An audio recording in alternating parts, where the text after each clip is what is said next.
शेळगी भागातून वाहणारी आदिला ही नदी आहे की नाला हा प्रश्न जलसंपदा मंत्री राधाकृष्ण विखे पाटील यांच्यासोबत बुधवारी मुंबईत झालेल्या बैठकीत अनुत्तरित राहिला।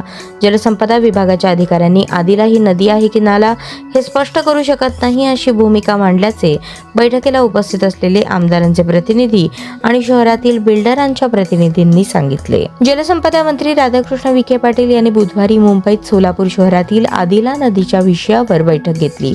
आमदार विजयकुमार देशमुख, आमदार सुभाष देशमुख, आमदार देवेंद्र कोठे, जलसंपदाचे अधीक्षक अभियंता धीरज साळे, राष्ट्रवादीचे प्रदेश उपाध्यक्ष आनंद चंदनशिवे, भाजपचे किरण पवार, बांधकाम व्यावसायिक तुकाराम गायकवाड, योगी काटकर यांच्यासह जलसंपदा विभागाचे अधिकारी उपस्थित होते। शहरात मागील वर्षी मुसळधार पाऊस झाला। आदिलाचे पात्र भरून वाहिल्यानंतर अनेक घरांमध्ये पाणी शिरले।